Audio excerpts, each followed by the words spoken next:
is my second review now of the Good News Bible, and I've had a bit of a chance to have a look around it some more.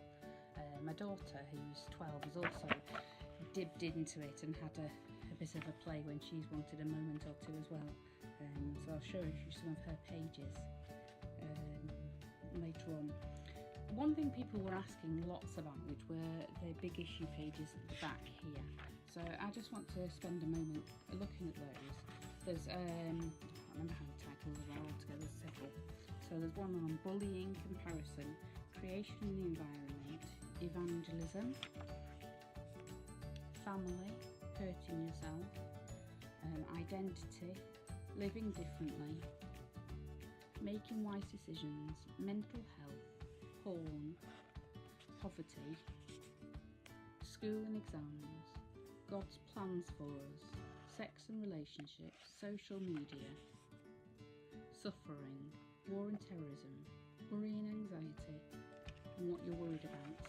And then on this page, all of those subjects have then got a link on the Good News site with an actual video about it. Now I'm in the caravan at the moment, so I can't get Wi-Fi, so I can't show you those sections to do with it, but I'm sure that you can tap into one of those when you've got the Bible to read alongside it. So I decided to have a read through some of these. When my daughter first saw them, she just said, well, they're all the subjects that we come up against and they're starting to think about, really. I mean, I think it's wonderful that there's something on mental health in there, because it affects so many people, and it's affected me. And hurting yourself, that's becoming so prominent amongst young people now as a method of coping, unfortunately, when there could be other ways around things. So I decided to have a look at one of these. So I decided to have a look at this comparison one here, and it gave me these passages to study at the top, which I had a good read through of all of them, and then I had a read of some of what they've said, and they compare it obviously to the life of David, where he goes and kills people, Goliath, and then Saul's not happy because people are cheering him on and they're not cheering him on because he's only killed 1,000 rather than tens of thousands. So he leads him to jealousy, and then it asks you to think, well, what are your thoughts? So those were my thoughts. But while I was reading the passage, I decided to actually journal the actual passage about Saul.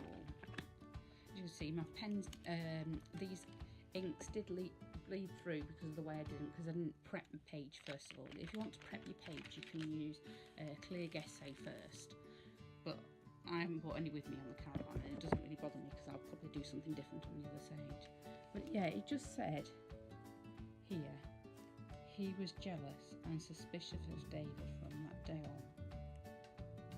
And I think we often get drawn into a place of just being jealous when we compare ourselves, which is what the notes said.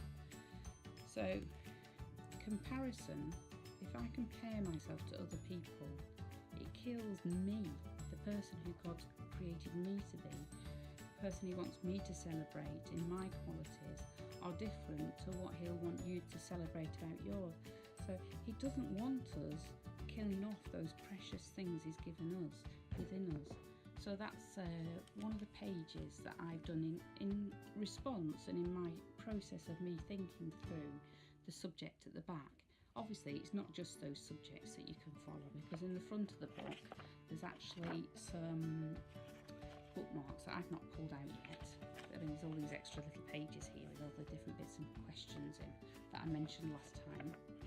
But there's these bookmarks as well, these reading plans that you cut out and make into bookmarks, and then you work through them, which I've not started yet, because this is where I'm at the moment. I've been reading through some of the bits at the back, and they're just well grounded.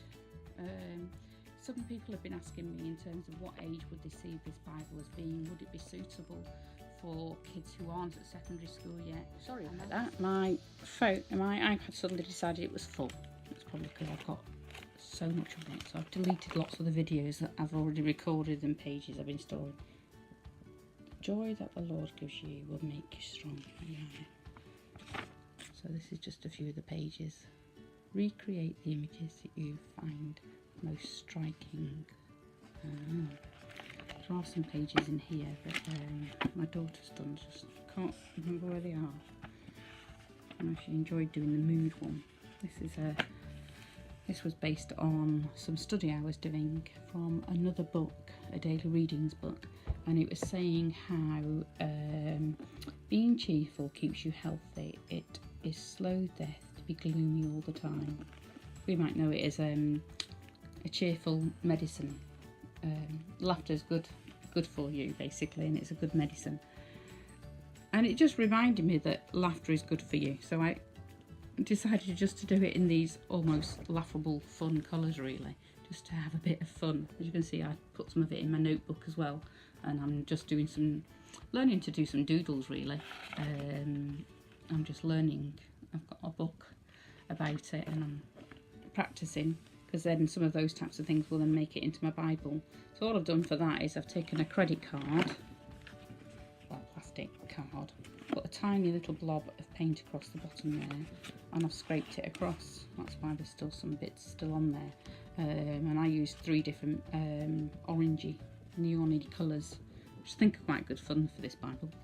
And then here on the other page, because this happened to be on the other page, I decided to use those 3 colours because it asks you to write 3 names of 3 people that you'd like to pray for and you'd like to encourage this week. So Anne's my bestie and I just so appreciate her, so she went on the list. And then Caroline's my best friend who I write to, and I'm just thankful for her.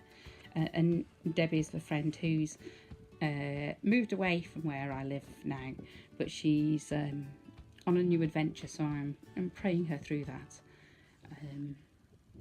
But such a simple thing, you know, numbers 1, 2 and 3, and it's encouraged me to sit down and think about my friends and to appreciate them and to give the thanks to God. Whereas I could have just been sat reading anything, really, but some of the pointers in this book really just make you think. So I think it's really good that way. I'm trying to see if I can find those pages where my daughter's done some. Her pages aren't as thick as mine because they've not got the paint on them. As I say, we've only just started in this Bible. I know that we're there's one page. I think she coloured that one in during the sermon the other day. She was borrowing her pencils. That's some of the colouring pencils that we stock that have got the Bible verses on. Quite nice colours, like nice variety.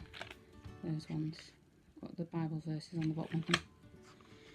But the one she said she liked doing, which I was just really surprised about, there's one, and I noticed it is repeated a few times, where it asks you to write down, to colour in the boxes or the shapes according to your mood. And it just really surprised me, because when she did it, she had all different colours. And I said, are you feeling all those at the moment? And she said, yes. So I suppose I hadn't really thought. You see, there was one. I think that's another one of them to do. Obviously it's not been done yet. There, that's all the circles. It says colour the shapes on that one, whereas the one that Isabel did, it actually got, I should have put a marker in really, shouldn't I? If I press stop, I don't know how to press pause on the iPad. And it's giving you a good chance to see some of the other pages. You can see there's virtually something nearly every other page in this, whether it's words to do or things to colour in. Turn these shapes into something else. I'll tell you what came to mind when I saw that. Space hopper. Now where is it? Let's prop that up for a moment. Keep it there for a minute.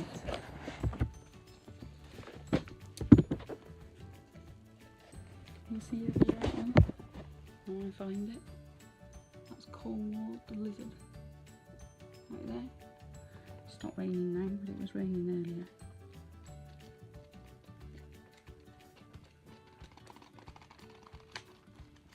Well, I'm back again. I did find it, but on the way I found this, and it just sums up from what I was saying about earlier. Don't compare your relationship with God to anyone else's.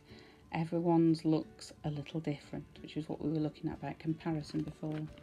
This is my daughter's page, just using the colouring pencils and her different moods and her emotions, and I was just surprised. I'd love to know which each of the boxes mean, but obviously that's her own private thoughts. But for her, she's been able to process something by thinking about each of those circles. In the process of looking through it as well, and just reading more bits and pieces as I've gone along. I mean, there's something about the film there about prophecy, and what does prophecy mean, and about friends. And then there was something else. Ooh, write a list or a doodle. That's the type of thing I like. Stop right now, this one says. Think of something you're thankful for. So it's just little prompts all the way through, which, I mean, I know it's been written as a youth Bible. I actually think it would be really suitable for new Christians, because things like this, the book of Hebrews, so this is in the introduction to one of the books, so it's got you to be able to write something here. Hebrew presents Jesus as both man and God, as a high priest and as a sacrifice. Take 3 coloured pens and show here what you learn about Jesus in each of these 3 areas. So as you go through, you're recording it. This was interesting. The book is called Hebrews because the people it was written for were the Jews, and they were known as Hebrews, who had decided to follow Jesus. This decision was made life difficult for them. They were being persecuted not only for Romans being Christians, but also by their fellow Jews for abandoning their original faith. So the writer wanted to encourage them to keep going. Hebrews is largely about the person of Jesus, but it includes a reminder to all of the amazing people of faith who stayed strong in the past. The letter focuses on showing how Jesus fulfills all the Old Testament beliefs and customs, and how the uniqueness of Jesus should encourage people to preserve in their faith. You know, it's so much more simple to read. As an adult, I'd much rather read a small paragraph like that and have some insight about the book of Hebrews than have a whole page of information. It talks about who the main character is in this book, and why you'd want to read it. A letter of encouragement to stay strong in your faith. A great job of unpacking who Jesus is and explaining the differences he's made, not only to our lives but also to the relationship with God. It's a very meaty letter, but it really helps us to match Jesus up with the themes of the Old Testament. Oh, and look, it's got the dates as well at the top. So there's just so much in it, and we've only just started using it. So we've got lots more to go. But that's where we're up to at the moment with our review of it. Hope this really helps you. I know that a lot of people have been purchasing it, so we're hoping that lots of people are going to be starting to share on the pages and our community page about it. As you can see, I've just added some of our blingy bits. I mean, probably a bit girly for some people, but you can add bits of ribbon or whatever you like to your pages. It does help to find them. But reminder for today's lesson is that laughter is good for us, and that comparison kills. We need to celebrate who God made each of us to be.